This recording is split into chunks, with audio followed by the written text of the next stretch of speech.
중심 채널.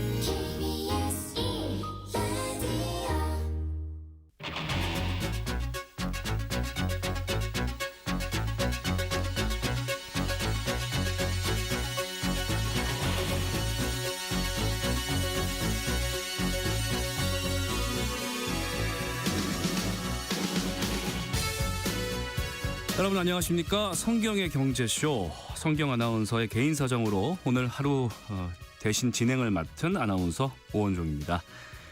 AI 경쟁력 강화가 국가적인 화두가 되고 있습니다. 다만 AI 경쟁력 강화를 위해서는 풀어야 할 숙제가 참 많습니다.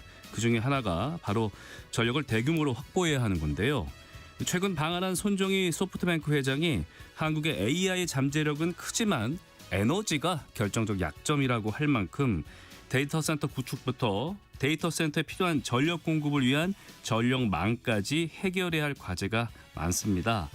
자, 현재 전력 수급 상황 점검해 보고요. 데이터 센터에 필요한 전력은 어느 정도인지 또 해결해야 할 과제는 무엇인지 잠시 후 자세히 짚어보겠습니다. 알파 세대, 베타 세대 등 스마트폰, 소셜미디어에서 AI를 자연스럽게 접하고 활용하는 세대를 AI 세대라고 부릅니다. 앞으로 AI 세대들이 일상 속에 점점 AI 활용도를 높여가면서 AI 세대를 변화시키고 있다는 분석도 나오고 있습니다. 일상에 스며든 AI 기술이 향후 AI 세대의 일상과 생각에 어떤 영향을 끼칠지 함께 생각해 보겠습니다. 이 시간 유튜브로도 함께합니다.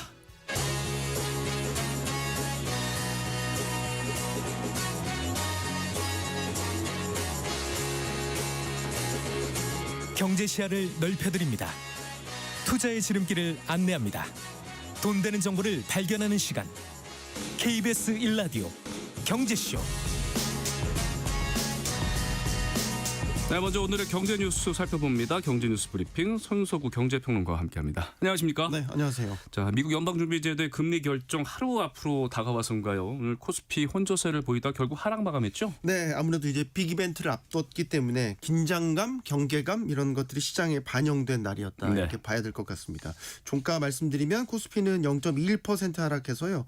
4,135회 거래를 마쳤고요.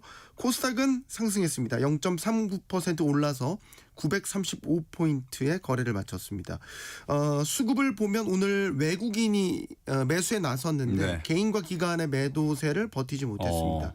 그리고 전체적으로 보면 거래량은 많지 않았습니다. 12조, 유가증권 시장에서도 12조 정도였고 말씀하신 대로 장중에는 계속 상승 하락을 이제 오락가락하면서 역시 경계감 어린 이런 투심을 반영한 모습이었고요. 거래량 자체에서도 좀 지켜보는 분위기네요. 그렇죠. 네. 뭔가 결론이 나야 그 다음에 나의 투자 방향을 결정하는데 오늘은 이제 딱 하루 앞둔 날이다 보니까 그런 경계감들이 작용을 해서 거래량 자체가 크지 않았다고 봐야 되고요. 시총 상위주들도 전반적으로 엇갈렸는데 오늘 좀 주목해서 보셔야 될 종목은 SK하이닉스. 였습니다. 장중에는 뭐 5%대를 넘나드는 급등세를 보이기도 했는데 일단은 여러 가지 이슈가 있습니다. 네. 가장 가까운 파트너사인 엔비디아의 고사양 칩이 중국 수출 허용 소식이 이제 호재로 작용한 측면도 있고 SK하이닉스가 계속해서 나왔던 소식인데 ADR 즉 미국 증시 상장을 검토하고 있다는 소식까지 더해진 겁니다. 그러니까 직상장이 아니라 간접으로 뭘 살 수 있다는 건가요? 그렇죠. 이게 이제 미국 예탁 증권 상장 ADR이라고 하는데 미국 시장에 이제 주식 예탁 증서 형태로 우회 상장하는 것을 이야기를 하는데 하이닉스는 이거를 자사주를 활용해서 하겠다.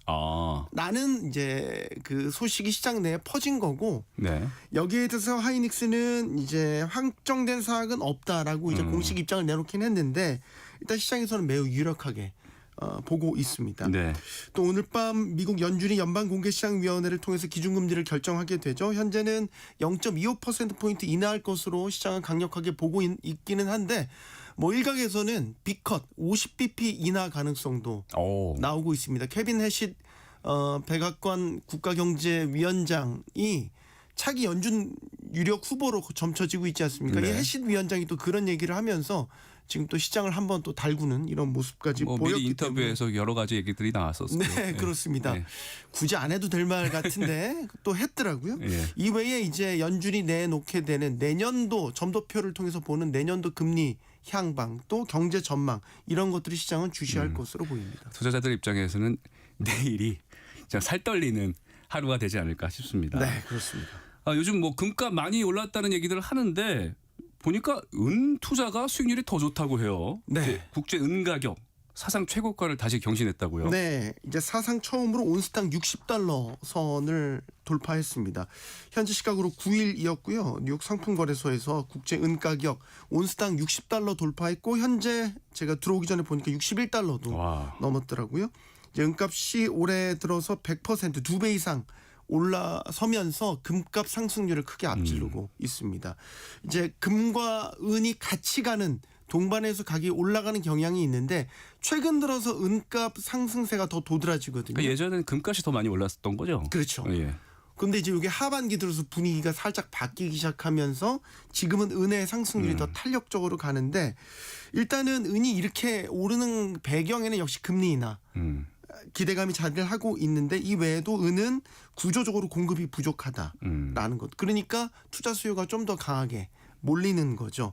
이런 것들이 은값을 밀어 올리고 있다는 분석이고 금과 은은 아까 같이 가고 있다고 말씀드렸잖아요. 네. 금은 최근 한 수년간 계속 올랐어요. 그러니까 사람들 투자자들이 인식에 금이 오를 대로 올랐다는 인식이 있다 보니까 금 대신 은을 또 대안으로 대안 투자처로 이제 주목을 하고 있는 거죠. 은은 또 이제 귀금속이라는 특징도 있지만 산업용 수요도 많죠. 네. 뭐 태양광, 전기차, 배터리의 주요 금속물로도 쓰이기 때문에 이런 금속 더하기 산업 성장에 직접적인 수혜를 받는다는 점도 은 투자의 장점으로 부각되고 있습니다. 네, 금 투자하시는 분들 은도 좀 주의 깊게 보시면 좋을 것 같고요.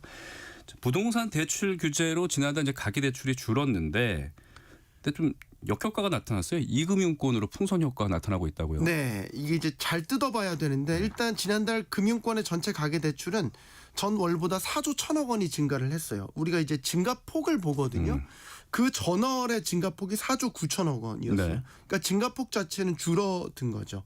그리고 이제 전체 가계 대출 가운데 이제 부동산 대출은 주택담보대출이 있죠. 이 주택담보대출이 전월보다 2조 6천억 원 증가를 해서 그것도 전월에 비하면 증가폭이 확연히 감소를 한 네. 거예요. 여기까지 좋다고요. 이제 은행권 같은 경우도 많이 줄었죠. 은행권이 제일 많이 줄었습니다. 7천억 원 증가를 했으니까 증가폭이 대폭 축소가 된 건데 여기까지는 이제 정부의 강력한 대출 규제 효과가 나타났다라고 보는데 이금융권의 주담대 증가폭을 보면 11월에 1조 9천억 원이었어요. 이게 이제 그 전달보다 증가폭이 더 확대된 거죠. 예. 이걸 이제 돌이켜 보면 은행권이 이제 금융당국이 워낙 고강도의 가계대출 억제 정책을 하고 있어서 은행권들은 여기에 맞춰서 사실 신규 대출 문을 다 닫은 상태란 말이죠. 그런데 대출이 필요한 사람들이 이제 은행권 문이 닫히니까 이금융권으로 옮겨가게 된 거죠. 그러니까 실수요자들이 옮겨간 거고, 그렇죠. 사실 이금융권에서 보다 높은 금리로 빌릴 거 금리를 아닙니까? 감수해서라도 예. 내가 대출이 필요하니까 이제 이 금융권으로 간 거죠. 그러니까 이게 쉽게 말해서 대출 규제가 풍선 효과를 일으켜서 이 금융권의 가계 대출이 이렇게 올라간 거다. 결국 이런 분위기 속에서 실수요자들의 피해가 좀 크지 않느냐 이런 지적이 또 잇따르니까 네. 정부에서 이제 대출 규제를 일부 좀 완화한다면서요. 네. 금융당국이 이제 내년 상반기까지 지방 주택담보대출에는 현행대로 2단계 스트레스 DSR을 적용하기로 했습니다. 네. 이제 DSR이라는 게 총부채 원리금 상환 비율이죠. 그래서 여기에 스트레스가 붙게 되면 그러니까 가산금리라는 거죠. 그렇죠. 가산금이죠. 이제 그 DSR 원리금 상환 비율이라는 게 내 소득 내에서만큼만 이제 대출을 받도록 허용해 준 건데 여기에 스트레스가 붙으면 스트레스 금리를 더 붙여서 이제 대출 한도를 줄이겠다라는 거고 이것도 이제 단계별로 적용이 돼서 1단계, 2단계, 3단계로 올라갈수록 스트레스 금리가 더해져서 네. 이제 한도가 줄어드는 건데 7월부터 3단계 스트레스 DSR이 시행이 됐거든요. 하지만 이제 지방의 경우에는 올해 말까지는 이제 3단계로 가지 않고 2단계를 그대로 유예하기로 네. 했는데 지금 올해 다 끝났지 않습니까? 근데 이제 지방 경기가 워낙 좋지 않고 전반적으로 실수요자에 대한 대출 피해들이 이제 그렇죠. 많이 지적이 제기되고 있으니까 지방에 한해서는 지금의 2단계 수준을 그대로 유예한다. 요걸 내년 상반기까지로 연장을 그러니까 한 수도권과 지방의 부동산이 양극화가 심하다 보니까 지방에 대해서는 네. 내년 6월까지 상대적으로 연장했다. 풀어주는 거죠. 네. 이것도. 알겠습니다. 네.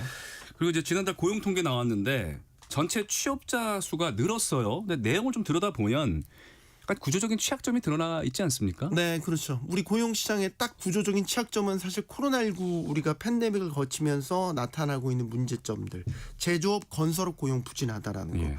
그리고 취업자 전체는 늘어도 청년층 고용은 계속 둔화되고 있다라는 네. 이런 흐름을 보이고 있는데 지난달에도 뭐 똑같이 이런 한계들이 드러났습니다. 11월 고용 동향을 보면요. 지난달 15세 이상 취업자 2,904만 6천 명. 그래서 작년 동월보다 22만 5천 명 증가했습니다. 이것도 우리가 이제 매월 증가폭을 보거든요. 네. 이 증가폭이 상반기에는 10만 명대로 줄었어요.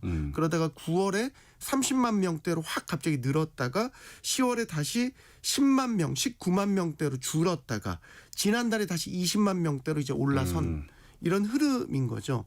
이 10만 명대로 올라섰으니까 그나마 다행이다 이렇게 생각할 수도 있는데 이걸 이제 연령대별로 보면 15세에서 29세 청년층 취업자가 17만 7천 명 감소했습니다. 그래서 청년층 고용률을 보면 44.3%. 이게 1년 전보다 1.2%포인트 더 떨어지면서 요게 19개월째 1년 반 넘게 하락세를 이어가고 있고 네. 반면에 이제 60세 이상 고령층에서는 취업자가 33만 3천 명이 늘어나면서 전체 취업자 증가세를 이끌고 있는 똑같은 구조가 계속해서 이어지고 고령층이 있습니다. 이어가고 있고, 근데 30대에서는 고용 감소 나타났잖아요. 사실 지난달 눈여겨봐야 될 건 30대 같아요. 왜냐하면 그래도 30대 취업자가 꾸준히 증가세를 보여왔거든요. 근데 지난달에도 7만 6천 명 늘기는 했는데 증가폭 자체가 9월, 10월 이렇게 추세를 보면 계속 줄고 있어요. 이게 이제 원인이 뭘까를 보면 청년층 고용량 부진이 계속 이어지고 있다고 예. 말씀을 드렸잖아요. 그러니까 이게 이제 첫 취업 시기 같은 것들이 계속 늦어진단 말이죠. 이런 것들이 이제 결국 30대 고용에도 영향을 미치기 시작했다. 그래서 30대 고용도 흔들리고 있다라는 해석이 나오고 있는 거고 30대에서 실업자도 3만 8천 명 늘었어요. 이것도 4년 8개월 만에 가장 큰 실업자 증가폭입니다. 네. 또 하나 우리가 눈여겨봐야 될 거는 노동시장에서 아예 이탈하는 사람들이 늘고 있다라는 거예요. 구직을 포기하는 거죠. 그렇죠. 우리가 이제 전체 비경제 활동 인구를 이제 측정을 하는데 이 가운데 그냥 쉬었음 인구를 보거든요. 이게 이제 노동시장에서 이탈한 층으로 봐요. 아예 이제 구직 활동도 포기를 했으니까. 요 쉬었음 인구가 254만 3천 명. 작년보다 12만 4천 명 늘었습니다. 이 가운데 또 30대 말씀드리는데 30대 쉬었음 인구가 작년보다 6천 명 늘어난 31만 4천 명. 요게 11월 가운데 역대 최대 규모였습니다. 네, 이제 구조적 취약점들을 정부에서도 좀 지켜보고 좀 대책도 좀 마련을 해야 될 것 같습니다. 여기까지 듣죠. 경제뉴스 브리핑 손석구 경제평론가와 함께했습니다. 오늘 말씀 잘 들었습니다. 고맙습니다.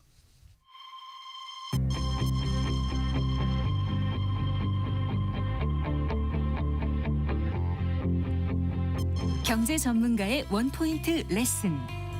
꼭 알아야 할 정보와 이슈를 알기 쉽게 풀어드립니다. 대한민국 경제 고수와 함께 투자의 맥을 짚는 KBS 일라디오 경제쇼. 진행의 성기영 아나운서입니다.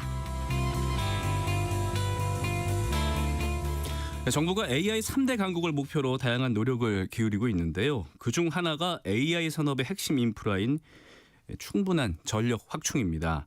하지만 AI 데이터 센터 설립부터 필요한 전력을 적시에 안정적으로 공급할 수 있을지 우려가 커지고 있는 상황입니다. 안정적 전력 인프라 마련을 위해서는 무엇이 필요한지 자세히 짚어보죠. 서울과학기술대 미래에너지융합학과의 유승훈 교수 모셨습니다. 교수님 안녕하세요. 네, 안녕하십니까? 최근에 손정희 소프트뱅크 회장이 방한을 해서 한국의 AI 잠재력이 크지만 에너지가 결정적인 약점이다. 그러면서 한국 인공지능 산업 발전의 걸림돌로 데이터 센터, 에너지 부족 문제를 지적한 바가 있는데요. 실제 이제 AI 역량을 이제 강화를 하기 위해서 전력도 강화해야 된다. 충분한 전력이 필요하다라는 논의가 활발해지고 있는 것 같은데, 근데 뭐 AI도 기술에도 뭐 데이터 센터 같은 게 당연히 전기가 들어가는 건 맞겠는데 왜 이렇게 많은 전기가 필요한 겁니까? 아, 예.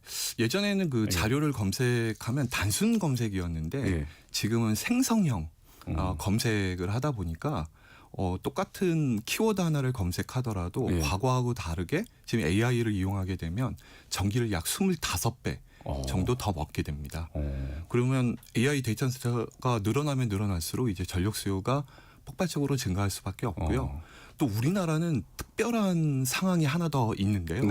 뭐냐면 이 AI 데이터 센터에 들어가는 반도체를 미국이나 뭐 독일과 다르게 우리나라에서 생산을 해야 됩니다. 그렇죠. 예. 즉 삼성전자, SK 하이닉스가 AI 반도체를 만들어야 되는데 이 AI 반도체 공장이 또 전기 먹는 하마입니다. 반도체 공장에서도 전기를 그렇게 많이 써요?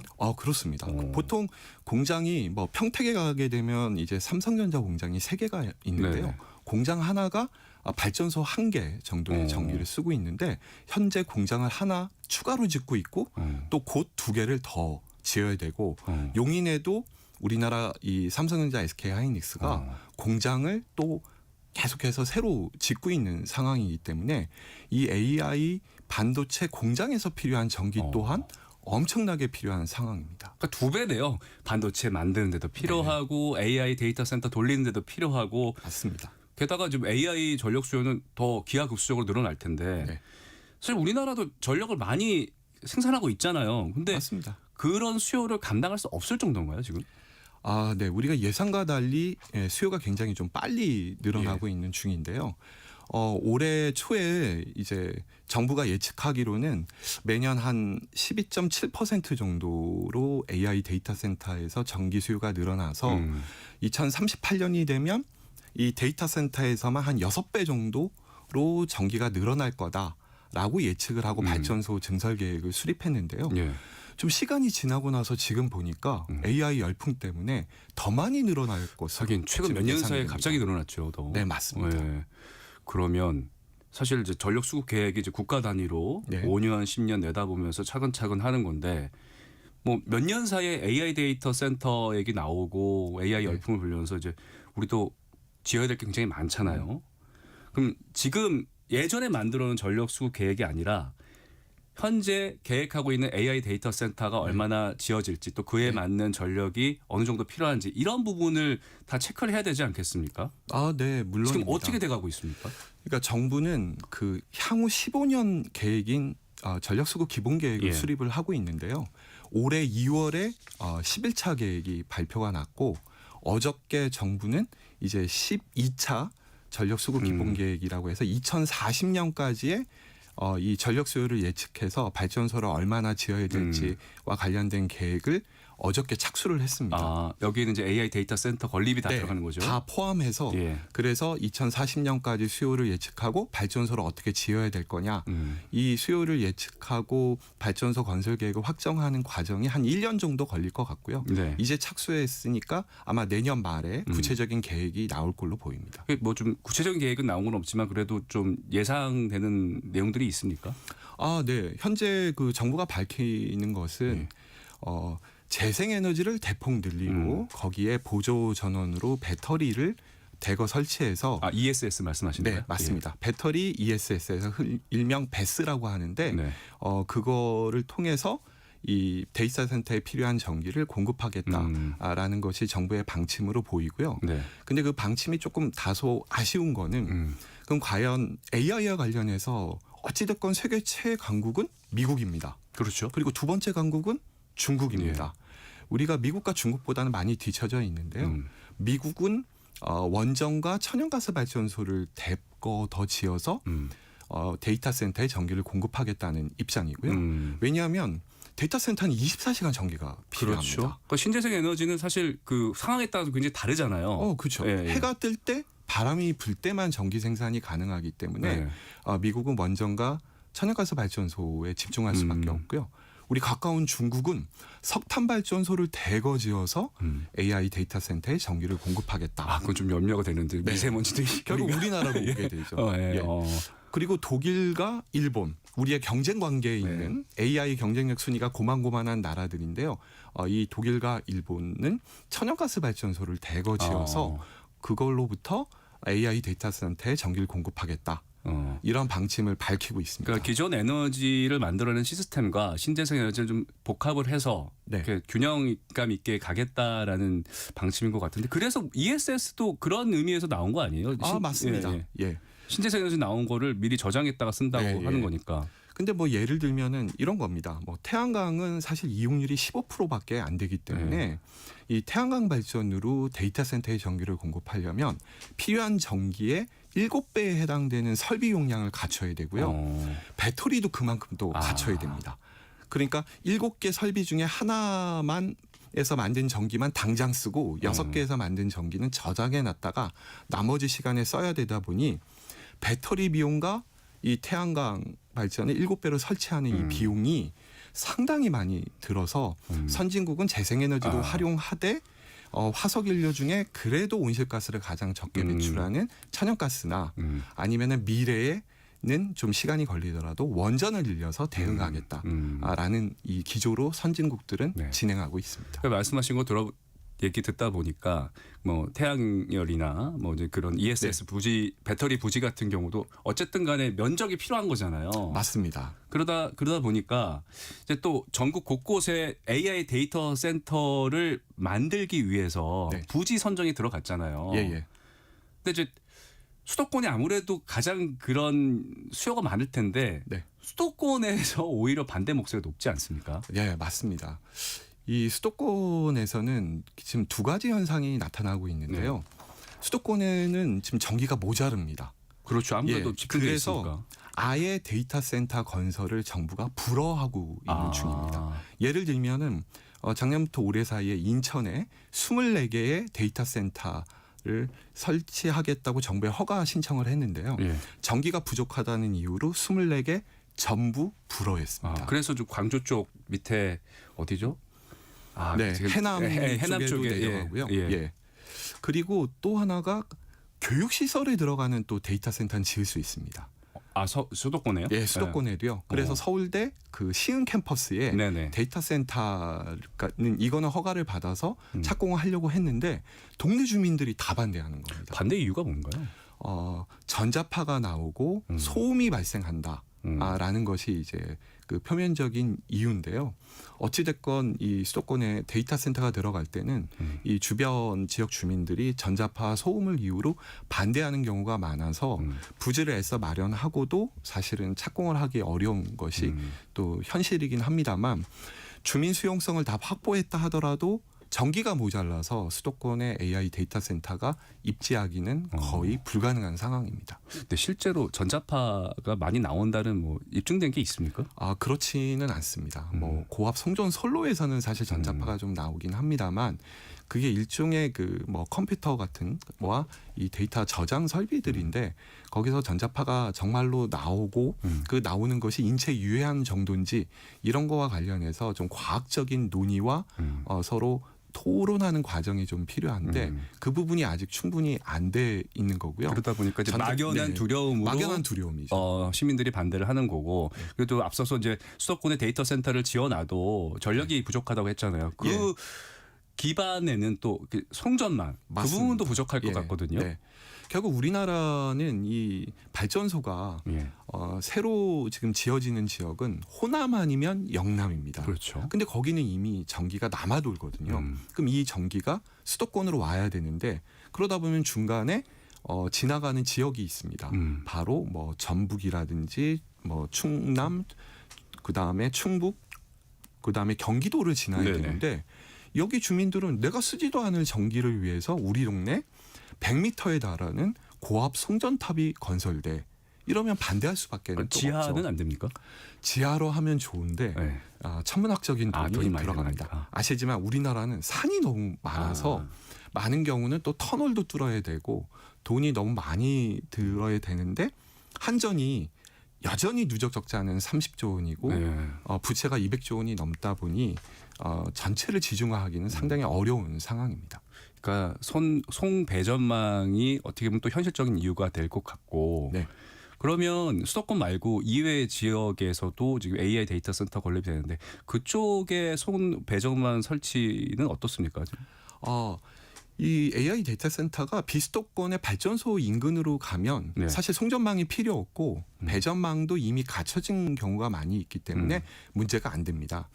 그런데 사실 데이터 센터 그 사업자 입장에서 보면 데이터 센터를 지었습니다. 그럼 내가 데이터 센터를 운영하는 것도 중요하지만 여기에 땅값과 이 건물의 가격이 더 많이 상승한다면 그런 지역을 집중적으로 투자하려고 하거든요. 그러니까 결국 부동산은 또 귀결이 되네요. 네, 맞습니다. 거기다가 이 통신망을 또 활용하는 비용이 아무래도 수도권이 비수도권보다는 좀 싸고 빠릅니다. 그런 이유도 있고 해서 사업자들은 수도권을 다 선호하는 거고요. 정부가 강제로 수도권 안 돼, 비수도권으로 내려가 이런 상황인데 문제는 비수도권으로 가면 송전망, 배전망 문제는 해결된다 하더라도 네. 뭐 직원을 선발하는 좀 어려움.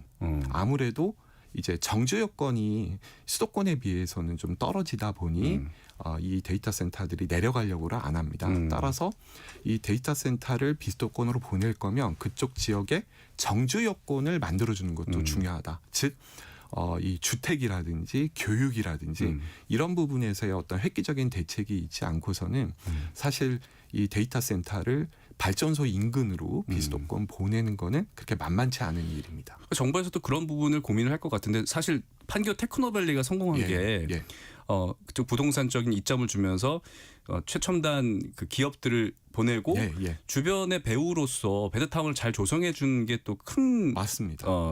어떻게 성공의 요인이 됐잖아요. 정부에서는 이런 부분에 대해서는 생각한 게 없습니까? 현재 생각을 하고 있고요. 그래서 특별법을 만들어서 왜냐하면 예산이 들어가는 부분이다 보니까 특별법 제정을 통해서 파격적인 지원을 할 준비를 하고 있는데 문제는 뭐 요즘 재정이 좀 열악하고 하기 때문에 많은 지역을 하기는 어려울 거고 아마 대표적으로 한두 지역을 지정해서 집중 지원하는 방안이 조만간 나올 것 같습니다. 그러니까 이런 말씀 드린 게 안 그래도 미국과 일본 같은 경우에는 AI 데이터 센터 관련 계획 발표할 때 데이터 센터 주변에 아예 발전소를 짓는다는 계획들이 나오고 있잖아요.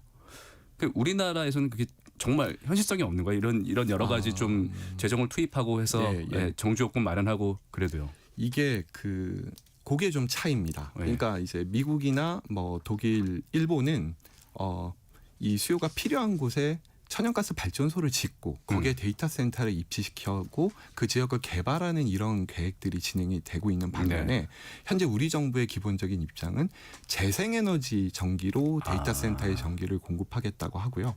그러면 재생에너지는 일조량이 풍부하고 땅값이 싼 데 갈 수밖에 없습니다. 그러다 보니 오지죠. 그러니까 호남에 집중이 좀 되는 경향이 있고요. 그렇다 보니 거기에 정주 여건을 마련하기가 그렇게 쉽지는 않아서 사실은 인구가 줄고 있는 지역이기 때문에 그래서 일부 지역만 특별법으로 특단의 대책을 마련해서 재정을 투입해서 활성화시키는 건 가능하겠지만 전반적으로 이렇게 데이터 센터를 많이 내려보내고 정주 여건을 갖추는 것은 지금 좀 어려운 일이기 때문에 아마도 수도권에 데이터 센터 수요가 있는 거는 그것대로 천연가스 발전소를 수도권에 좀 지어서 거기에 공급을 하고 비수도권으로 내려갈 여건이 되는 AI 데이터 센터는 뭔가 혜택을 주면서 내려보내고 이 두 가지가 동시에 진행되지 않으면 우리는 AI 데이터 센터가 늘어날래야 늘어날 수가 없는 그런 상황이 됩니다. 여기서요. 사실 영남에는 뭐 울진, 고리 이렇게 원자력 발전소 있지 않습니까?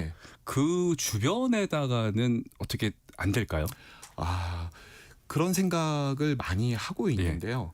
그리고 그 울진이나 고리 같은 경우는 배후 도시들이 또 큰 도시들이 또 있잖아요. 이게 그 울진의 경우에는 이제 경북인데 거기도 사실은 좀 지자체 여러 가지 그 인프라가 상대적으로 좀 열악합니다. 그래서 많은 데이터 센터들이 가려고 하질 않고요. 이제 고리는 인접해서 뭐 울산이라든지 부산이 있기 때문에 아마존의 데이터 센터도 울산에 현재 입지하기로 되어 있고요. 그다음 부산도 일부 지금 갈 계획이라서 사실 고리는 좀 현실성이 있는데 저기 영광의 한빛 원전 주변이나 울진 원전 주변은 많은 데이터 센터들이 안 가려고 하는 이런 좀 모습을 보이고 있습니다. 어쨌든 말씀하신 걸 들어보니까 투트랙으로 뭔가 생각에 좀 전환도 많이 필요할 것 같고. 맞습니다. 사실 수도권에는 이미 천연가스 발전소가 있습니다. 노원에도 있고요, 마포에도 있고, 목동에도 있고. 근데 그 발전소들이 그 전력 수요를 다른 데 다 감당할 만큼 됩니까? 근데 그게 안 되니까 더 지어야 되는 거죠. 더 지어서? 그래서 더 짓는 계획들이 원래 있었는데 이번 정부에서는 화석연료 천연가스 발전소보다는 재생에너지를 좀 확대하는 정책 위주로 가다 보니 그게 현재 좀 활성화가 안 되고 있는 상황이고 그래서 정부의 기본적인 입장은 내려가라. 비수도권 재생에너지가 풍부한 지역으로 내려가라는 거고 데이터 센터는 우리 직원을 못 뽑는다. 그다음에 통신 비용도 많이 든다. 그리고 부동산 가격도 안 오르고 이러면서 난색을 표하고 이러다 보니 아마 손정희 회장께서도 그런 난색을 표한 것이다. 우려를 표한 것으로 보입니다. 그리고 이제 일반 국민들이 또 걱정하는 거는 네. 공급이 이게 충분하지가 않은 상황에서 어떻게 보면 전력 소비가 늘어나는 거잖아요. 그렇죠. 그러면 당연히 전기요금 늘어나는 거 아닌가, 올라가는 거 아닌가. 예, 그럴 가능성이 있습니다.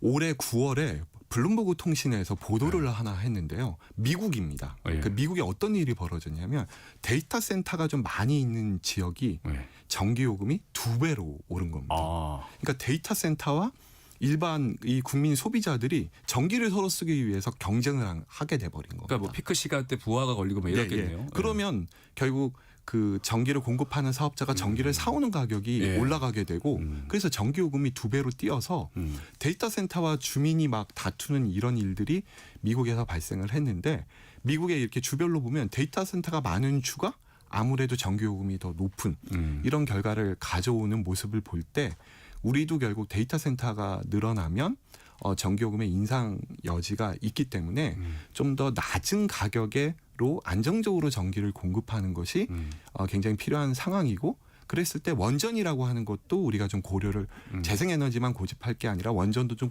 고려를 해봐야 되는 것이고 우리가 좀 고민해야 될 부분이 좀 많습니다. 그러니까요. 뭐 재생에너지가 뭐 친환경적이고 이상적인 건 알겠는데 네. 이게 이제 기술이 앞으로 발달할 여지도 더 많이 네, 있는 거고 물론입니다. 이제 기존에 우리가 쓰고 있는 에너지 기반을 안정적으로 싸게 쓸 수 있으니까 그런 부분도 좀 고려가 됐으면 좋겠는데 그런 부분이 좀 아쉽네요. 네, 아마 정부도 고민이 많이 있을 텐데요. 예, 지금 사실 우리는 이제 멈춰놓은 원전들도 좀 있습니다. 예. 그 이거를 안전만 확보된다면 빨리 재가동을 하고 또 한 15년, 20년을 위해서 새로 신규 원전도 좀 짓고 그래서 우리 이 15년 후에 데이터 센터를 안정적으로 운영할 수 있도록 그렇게 정부가 좀 전향적으로 이 원전을 활용하는 방안도 고민하고 물론 재생에너지는 늘려야 되겠지만 사실 재생에너지와 원전의 이 비용 차이가 워낙 크기 때문에 다양한 수단들을 좀 확보하고 운영하는 게 필요하다 이렇게 보입니다. 그 앞서서도 잠시 말씀을 하셨지만 주요 선진국들 AI 그 데이터 센터를 만들려고 하는 선진국들 보면은 이런 투트랙으로 가는 데가 많이 있죠. 대부분 그렇습니다. 네. 미국도 그렇고요, 중국도 그렇고 일본, 독일도 마찬가지입니다. 그러니까 뭐 천연가스를 이용한다든가, 네. 뭐 원전을 이용한다든가. 그러니까 일본은 올해 2월에 그 제7차 에너지 기본 계획이 발표가 됐는데요. 네. 지금 일본은 원전을 많이 멈춰놨거든요. 네. 그거 재가동을 추진하겠다라는 내용이 담겼고요. 미국은 실제로 작년에 그 쓰리마일즈 아일랜드 사고 이후로 79년에 멈춰놨던 원전을 마이크로소프트사의 데이터 센터에 전기를 공급하기 위해서 재가동한 바 있습니다. 그리고 끝으로요. 네. 우리도 이제 AI 강국을 위해서 지금 이제 기초 체력 끌어올리려고 열심히 노력하고 있는데 정부에서 어떻게 더 지원을 하고 네. 또 전력을 마련해야 될지 마지막으로 조언 좀 부탁드립니다. 네, 세 가지가 필요한 것 같습니다. 첫째, 송전망 건설 계획을 계획대로 반드시 실행을 해야 됩니다. 그다음 두 번째는 수도권의 데이터 센터에 전기를 공급하기 위해서 천연가스 발전소를 추가로 지어야 되고요.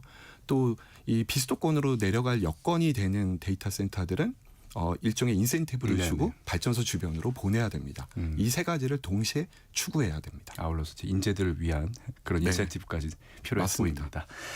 자, 서울과학기술대 미래에너지융합학과의 유승훈 교수와 AI 데이터 센터 확충을 위한 전력 상황에 대해서 이야기 나눠봤습니다. 오늘 말씀 고맙습니다. 네, 감사합니다.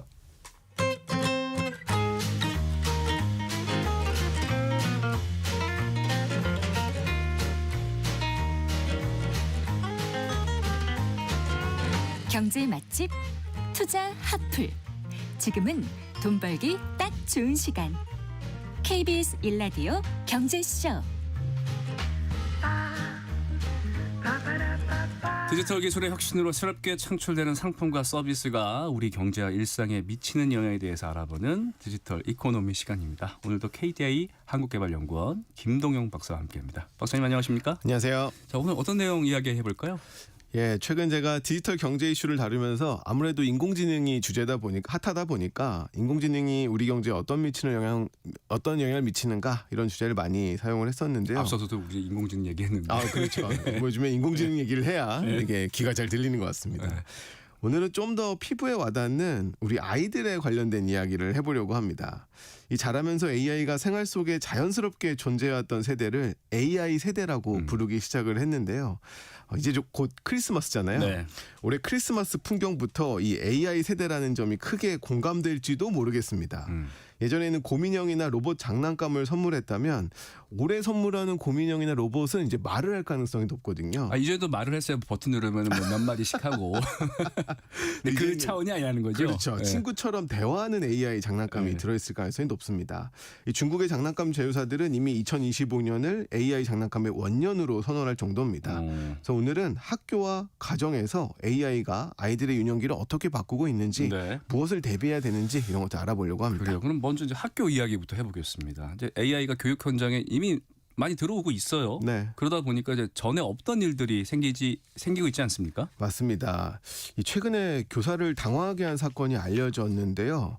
온라인 학습 플랫폼인 이 칸 아카데미입니다. 예. 꽤 유명한데 여기서 이제 아이들 수학 숙제에서 집단으로 부정행위를 한 정황이 포착됐습니다. 집단으로요? 네, 최근에 우리나라에서도 사실 이런 일들이 있었거든요. 그래서 모두 낙제 처리했다라는 기사가 나왔는데 이 칸 아카데미 사례에서는 범인을 찾고 보니까 고대 그리스 수학자인 피타고라스였던 겁니다. 아니 피타고라스의 정리로만 알고 있는 그 피타고라스 그분 돌아가셨는데 어떻게 그분이 커닝을 하게 해줍니까? 그렇죠. 그래서 네. 이 칸 아카데미에서는 과거의 위대한 지성들을 시뮬레이션한 AI 챗봇 기능이 있는데 학습 도와준 튜터인 거죠. 근데 AI 활용에 익숙한 이 AI 세대들은 이 디지털 피타고라스를 살살 잘 구슬린 겁니다. 그래서 아이의 숙제를 대신 해달라고 요청을 했고 이 디지털 피타고라스가 답을 다 알려준 거죠. 그러니까 정말 요즘 아이들은요 디지털 도구가 이게 자기 피부 같은 느낌인가 봐요. 맞습니다. 저희 아이들도 어릴 때부터 그냥 가르쳐주지도 않았는데 알아서 잘하더라고요. 확실히 좀 맞아요. 속도가 빠르지 않습니까? 신기합니다. 네. 자, 이런 지적해 주신 점들이 통계로도 나타나고 있는데요. 미국의 경우는 10대들이 부모보다 집에서 AI를 사용할 확률이 더 높고요. 심지어 부모가 직장에서 AI를 쓰는 것보다 아이들이 학교에서 AI를 사용할 확률이 훨씬 높다고 합니다. 그러니까 학교라는 현장이 그렇게 많이 쓰고 있는데 학교 과제나 업무에 AI 도움을 받고 있다고 응답한 고등학생이 61%나 되고요. 예. 교수는 70%에 달합니다.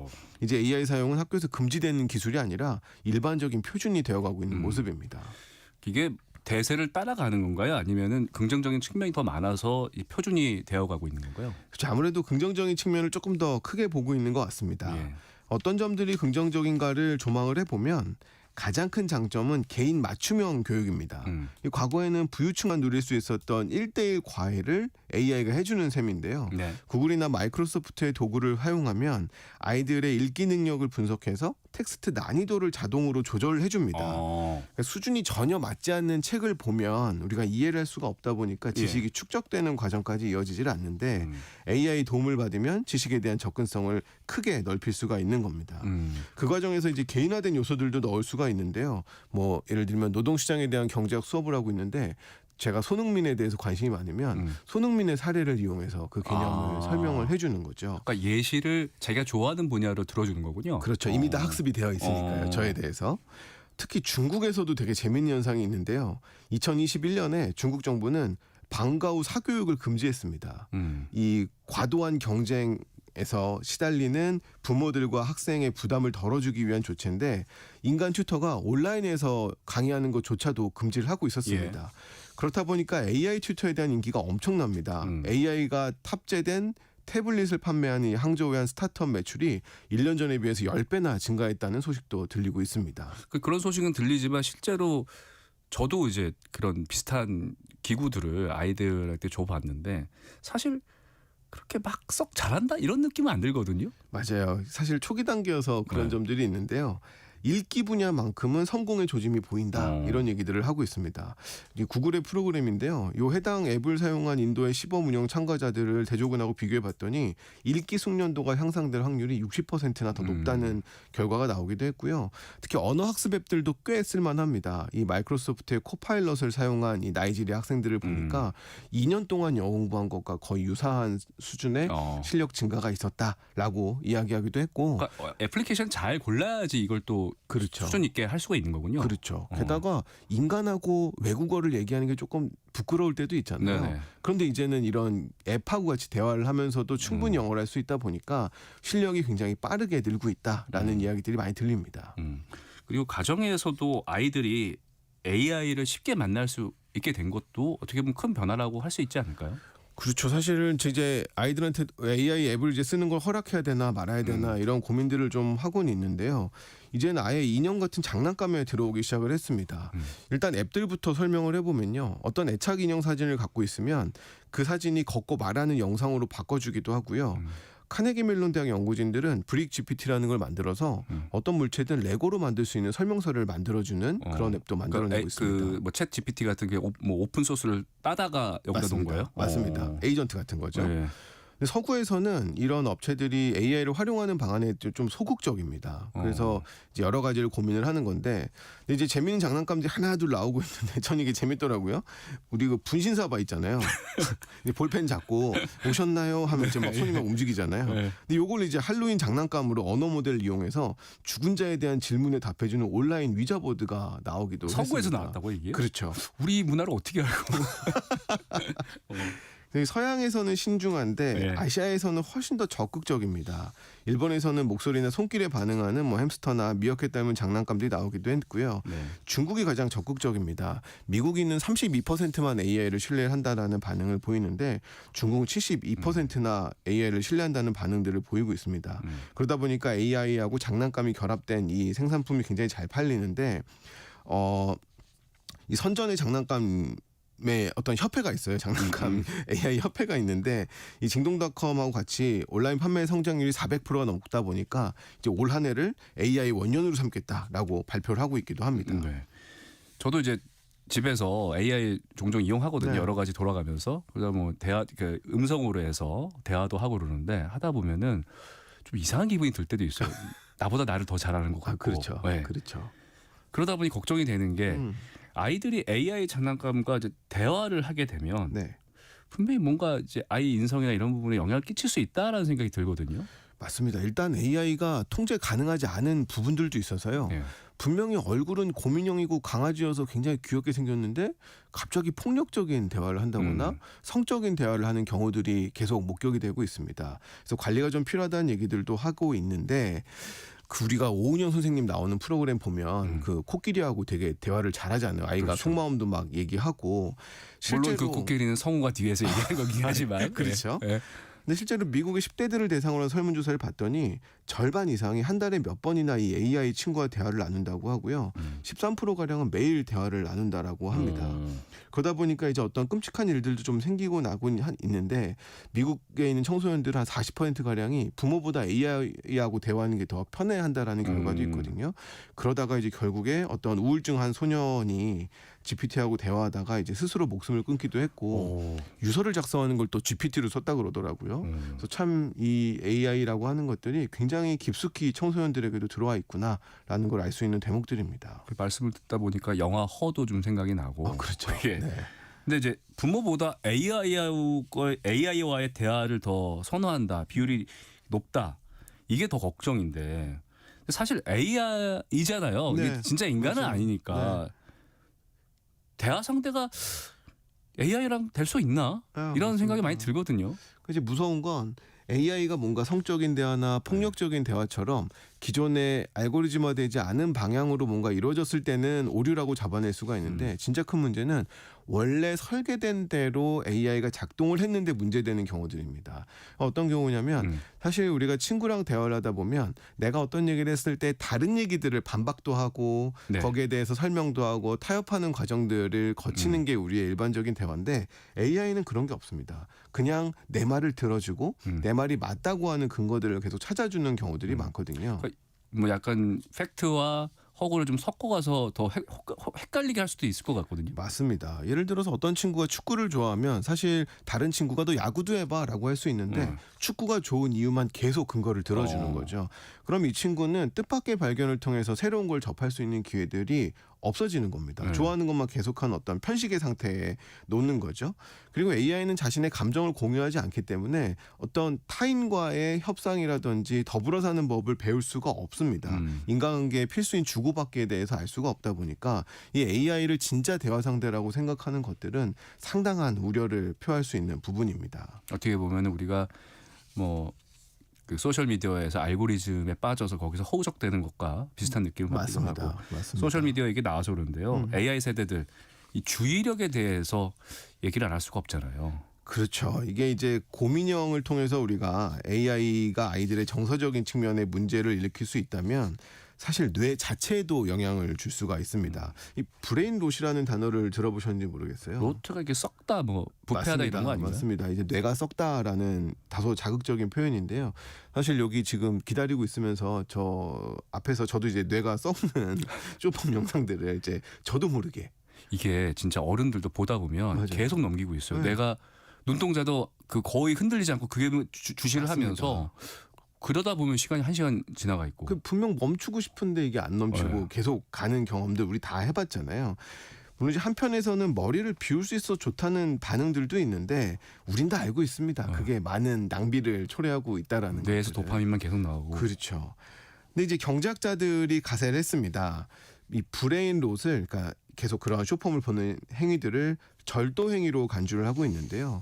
경제학자들은 이 주의력을 자원으로 간주하는 경향들이 점점 늘어나고 있습니다. 그러니까 토지나 노동, 자본과 같은 생산 요소로 보는 거죠.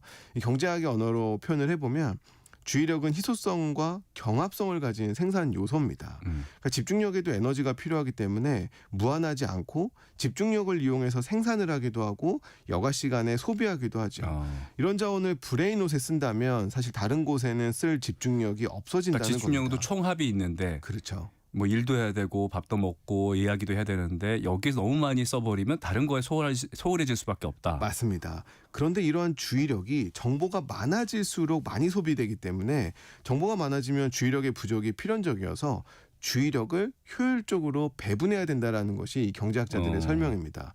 이런 관점에서 브레인롯은 의미 있는 일에 써야 할 희소한 주의력이라는 자원을 뺏어가는 도구인 겁니다. 주의력은 희소한데 또 재산권이라고 형성되어 있지가 않아서 네. 잘 뺏깁니다. 그러니까 스마트폰과 같은 것들이 이제 주의 분산 기계 역할을 할 수밖에 없는 거죠. 근데 아이들의 의지력만으로는 이런 주의력을 안 뺏길 수가 없기 때문에 우리가 이제 도서관과 같은 사회적 규범, 그러니까 무조건 조용해야 되잖아요. 네네. 이런 것들을 최대한 활용할 필요가 있어 보입니다. 예. 그러니까 부모님들이 어떻게 보면 계속해서 주의 깊게 좀 살펴주고 해야 되는데 맞습니다. 그러니까 사실 부모님보다 아이들이 더 디지털 기기에 익숙하다 보니까 네, 그걸 또 간과하는 경우가 많아요. 맞습니다. 예. 자, 오늘 뭐 AI 세대, 그 AI가 워낙 대세고 이제 어떻게 보면은 피할 수 없는 기술이 아니겠습니까? 이런 부분에서 아이들과 어떻게 같이 가야 될지 좀 이야기 나누고 있는데요. 끝으로 좀 정리를 해 주시죠. 예, 오늘은 이제 AI 세대에 대해서 한번 살펴봤습니다. 사회적 영향력이 높은 기술들은 뭐 언제나 긍정적, 부정적 요인들이 동시에 발생하기 마련인데요. 우리의 숙제는 이제 장점은 극대화하면서 단점은 최소화하는 방안들을 찾는 걸 겁니다. 다만 이 AI 영향력은 불안정성이 큰 아이들에게 직접적인 영향을 미칠 수 있기 때문에 부모도 노력을 해야 되지만 사회적인 차원에서도 점검은 좀 필요해 보입니다. 네. 저는 애가 셋이거든요. 그러다 보니까 이게 주제를 정리하면서 이게 방송 준비가 아니라 실질적인 육아 그렇죠, 고민을 좀 예. 하기도 했었는데요. 몇 가지 그 제언을 드리면 AI 튜터는 답을 바로 주는데 우리한테 능력을 키워주는 건 답을 찾아가는 과정이라는 이야기를 꼭 드리고 싶습니다. 우리가 아름다운 피아노 선율을 들었다고 해서 그 피아노를 그대로 칠 수 있는 건 아니거든요. 네. 여러 노력들을 해야 거기에 도달할 수 있는 거기 때문에 과정이 중요하다는 얘기 한 번 더 드리고 싶고요. 학교가 중요해지고 있습니다. 왜냐하면 학교라고 하는 게 이제 배울 게 별로 없다 이런 얘기들을 많이 하는데 이제는 학교가 아니면 토론하고 이견을 조율할 만한 그런 공간이 없습니다. 그래서 학교라는 공간이 점점 중요해지고 있기 때문에 AI 세대가 인간과의 고립을 가져오지 않으려면 학교를 굉장히 중요하게 여겨야 된다라는 이야기들 드리고 싶고요. 무엇보다 아이들 스스로 보호할 수 있는 힘을 기르게 도와줘야 된다고 생각합니다. 제가 오은영 선생님은 아니지만 AI 시대의 진정한 특권은 AI를 마음껏 쓰는 사람이 아니라 AI를 언제 꺼야 할지 아는 사람들일 겁니다. 아이들이 이러한 능력을 가질 수 있도록 안내해줘야 이 디지털 세상과 현실 세상에서 균형을 잡을 수 있다는 이야기 한번 오늘 이 AI 주제로 꼭 한번 드리고 싶었습니다. 디지털 디톡스 이 부분도 굉장히 중요할 것 같네요. 네. 자, 오늘 말씀 잘 들었습니다. KDI 한국개발연구원 김동영 박사였습니다. 고맙습니다. 감사합니다. 네, 성경의 경제쇼 여기까지입니다. 오늘 저는 오원종이었고요. 내일은 성경 아나운서가 복귀합니다. 저는 여기서 이만 인사드리겠습니다. 함께해 주셔서 고맙습니다. 안녕히 계세요.